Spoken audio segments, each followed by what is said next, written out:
Howdy everyone, my name is skpacman and welcome to Superbrothers Sword and Sorcery EP.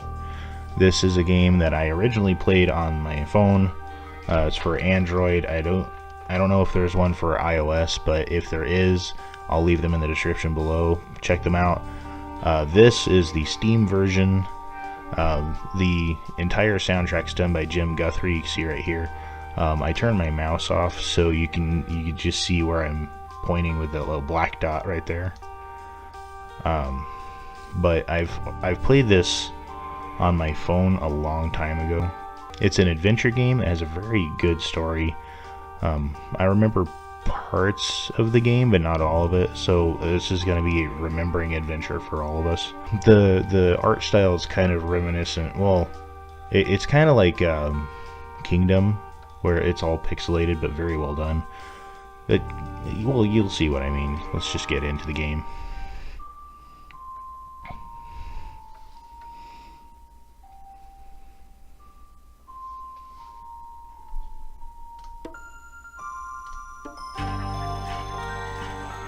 Superbrothers Sword and Sorcery EP.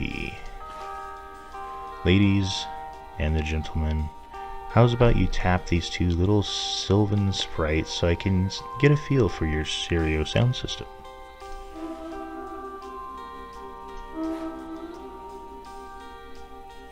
You got that? That's kind of cool.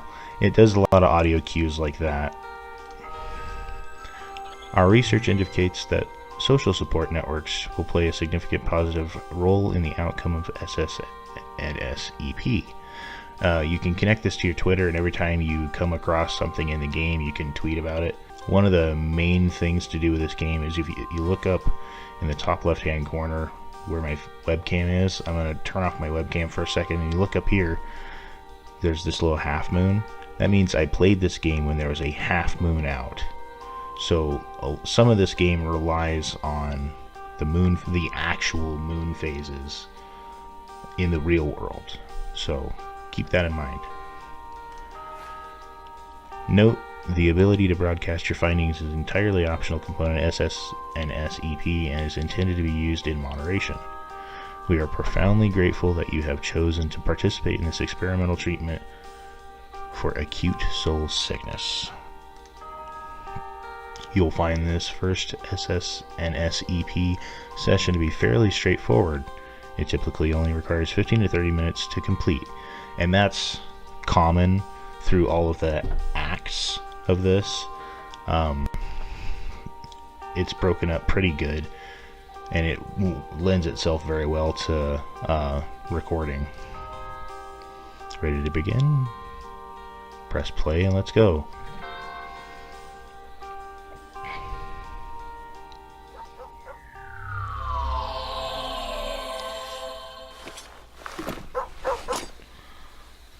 Look, you can zoom in and out with a mouse wheel. You can move stuff around by clicking and holding and moving stuff.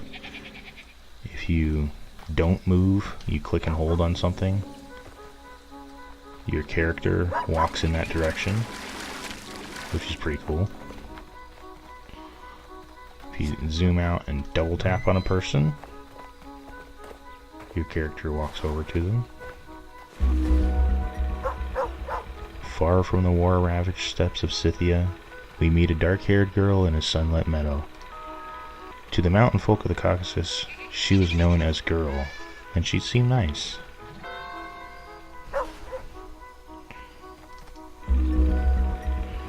In the meadow there was an unmovable iron gate blocking a cavernous cave. And if you see off to the right here, there's these little sparkles. If you double click on that, if you double click anywhere, the character moves to where you double clicked, but those little sparkles means you can exit that scene that direction. See, like off to the left here.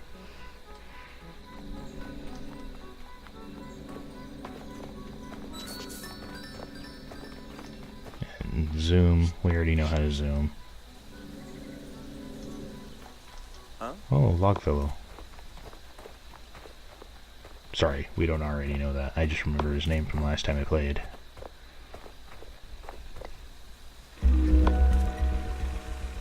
The wood-chopping woodsman chopped wood. To the mountain folk of the Caucasus, he was known as Logfella, and he seemed cool.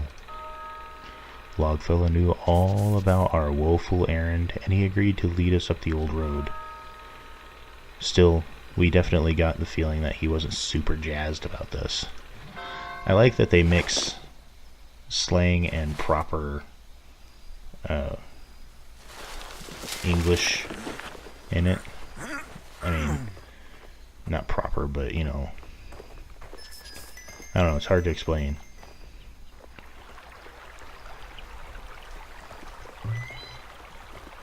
There's other places you can go. I think I want to check down here first before I follow Logfella.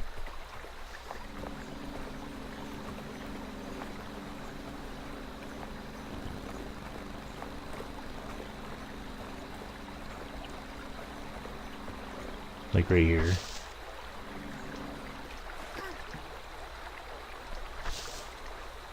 And if you click on stuff moves and things, like independent of your character. You can't click on Logfella though.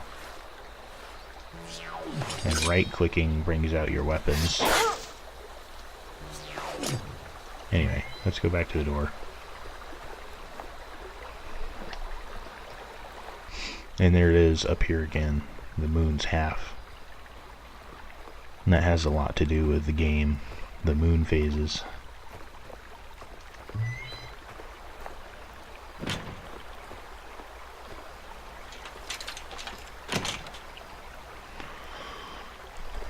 Hey. Alright, Doge.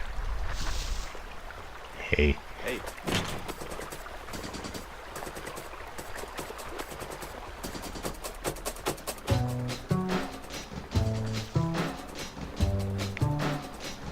Sweet jams.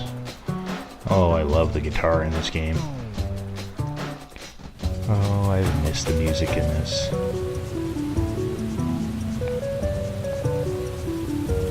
It's one of the things that this game did very well was the music. Oh yeah, there's the wolf.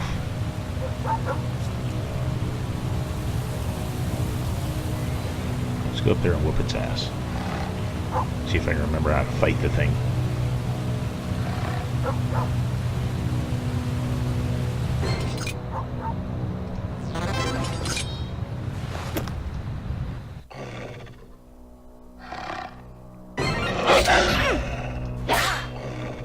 Oh yeah, I remember. You have to strike at it as it's coming towards you.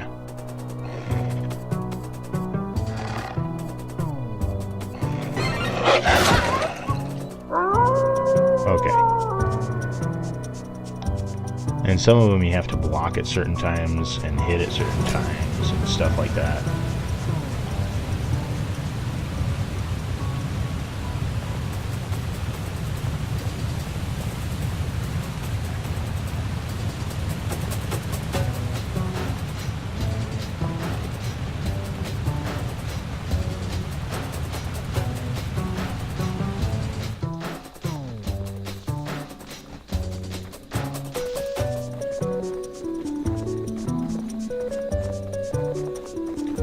This game is so pretty. I really love the art style here. And this game was made long before Kingdom and those other newer games. Actually, let me go see. We spied a solitary grave at the edge of the perilous precipice, and we wondered what was up with that. Yeah, this right down here. Pretty cool.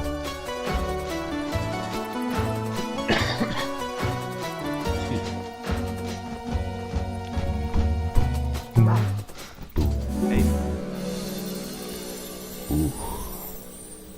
Got bats in your mouth. Alright, Logfella and Doge, you go do your thing. The thing is, they never give you her name or the person you're playing. They never really give you much background. The woodsman known as Logfella had chosen to chill out beneath a stone shelter near the perilous precipice. Logfella seemed to know all about the loathsome rainbow and nearby glyph depicting the skyward sword. And yet Logfella offered zero help about what to do next, which kind of rubbed us the wrong way if we're really totally being honest. Again, you're mixing 10-cent words with $5 words there.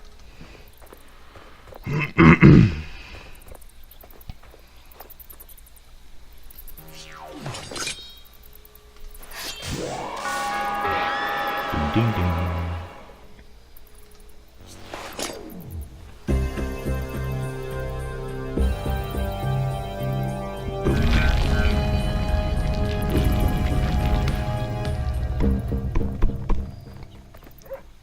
Nice.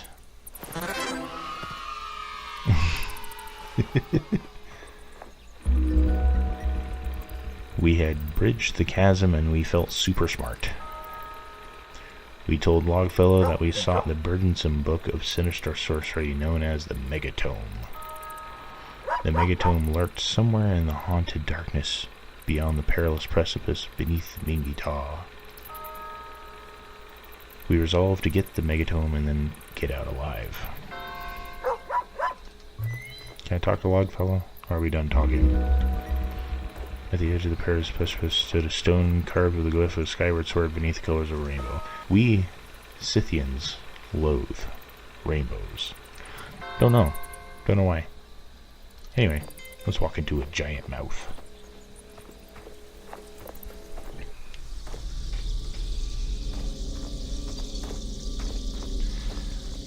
You can tell this was originally made for a phone because it keeps telling you like tap and hold and stuff like that.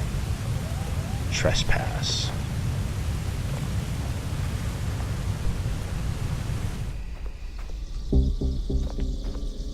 Ooh, spoopy. This guy. I'm not gonna click on him.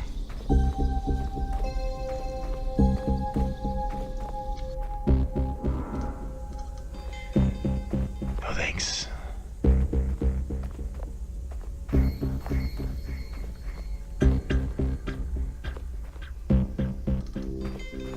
The art style in this is just amazing. Even with just large pixels, I mean, the detail on some of this stuff is just astounding. Ooh. Spoopy in an upside-down Triforce.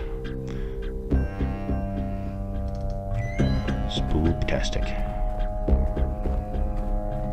This dude.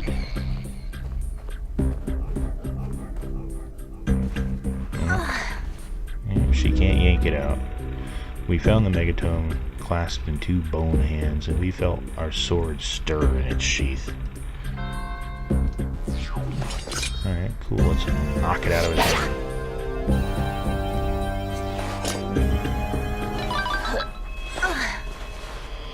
Alright, get ready to run.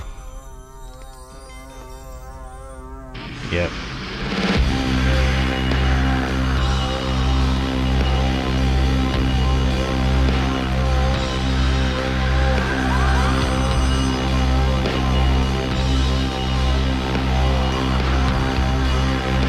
Got some wicked moves on him.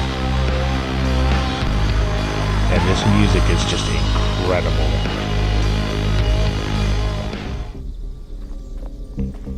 Oh man. The music in this game is just nuts. I love it. Jim Guthrie's a fucking genius.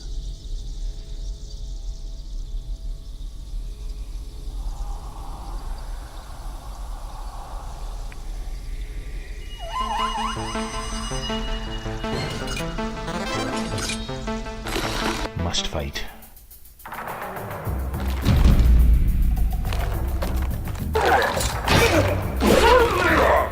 And this one is how many times he smacks his shield. You have to block.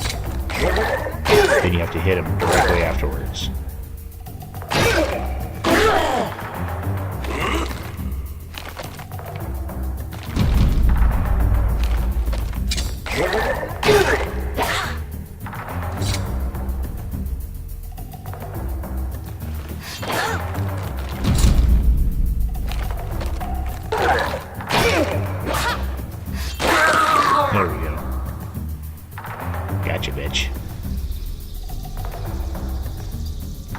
Okay. Get the fuck out of there. That was an unavoidable fight. Your character stops there.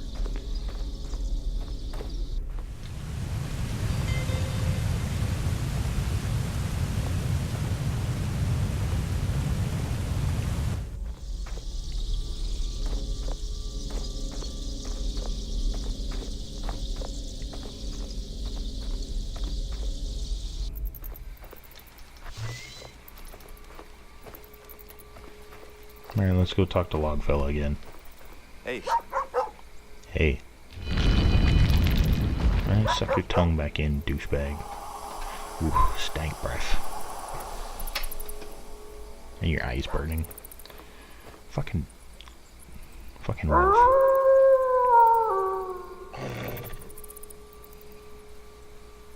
Cool. We had retrieved the megatome, and Logfella was 100% ready to move it to the safety of his lodgings. We sensed a gathering thunderstorm, and yet a little song began in our heart.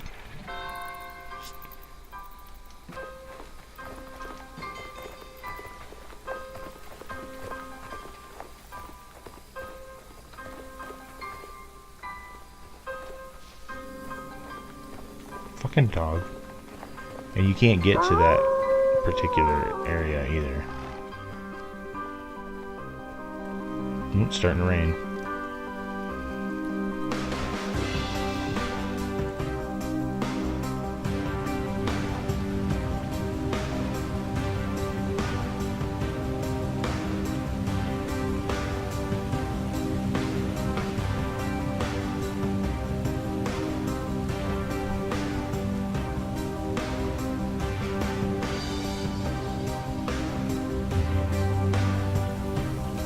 Man. God, I love the art. And see, it's focusing on the moon again, right here.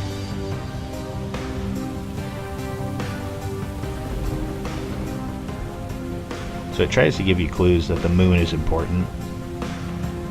It's not always that obvious.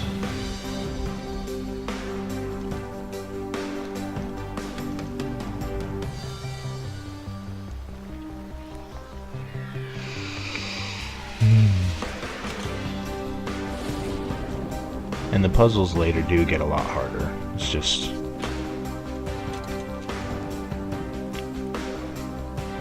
Oh, fuck you, wolf. I do know for a fact I get to kill that fucking wolf later.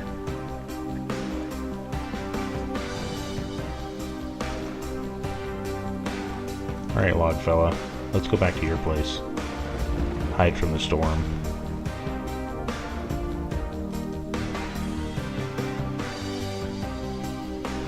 And see, the same symbol is above his door as that monster, Mingi Taw.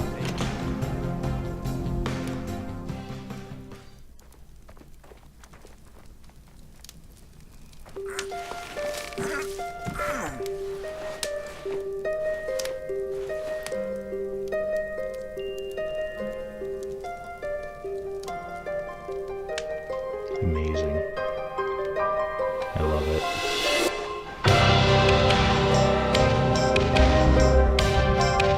We got the megatome. We are the smartest.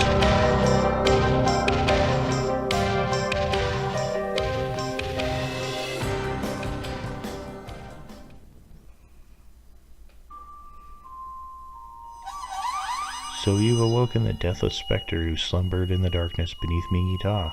Yikes. Consequently, a sinister thunderstorm looms, and lovely people who live in the stone hut are a little heartbroken. The upshot is that you got the burdensome book known as the Megatome. In our next session, we'll discuss its strange purpose. Our research shows that prolonged exposure to the mythopoetic psychocosmology of SSNS EP can have adverse side effects. So now that you've completed session 1, how about we take a little break? I'll be right here when you're ready for session 2. And that's going to be it for this episode of Superbrothers Sword and Sworcery EP. Now, this is a rather long... The gameplay is not long, but the game itself is long because it has to do with actual moon phases in real life. Now, if you look at the bottom down here, that shows your game progress. And, sorry, didn't mean to stop that. And just doing that introduction was only 17% of the game, which is astounding. Because even after the next 4 or 5 sessions, you only get to like 80%. But the music by Jim Guthrie is freaking phenomenal. I love it. And getting all of the pieces and parts to finish the game is difficult and makes you think. And I played and beat this game on my Android phone years ago, and I still love it. It's one of my favorite games of all time. This is long before I started making gameplay videos, so also, side note, you may have noticed something odd about me today in this video. My gray billed hat is getting cleaned. It's old. It's an old hat, so I need to get it cleaned. I've been wearing this black billed one for a couple days now. I needed to record, so anyway, that's going to be it for this particular episode. If you want to see more of Superbrothers Sword and Sworcery EP, if you're interested in the story of why we have the Megatome, leave a like or an upvote. If you're interested in the story and you have theories, or you just want to leave a comment about the game, feel free to leave a comment down below. If you're new to my channel, subscribe. And see you guys next time.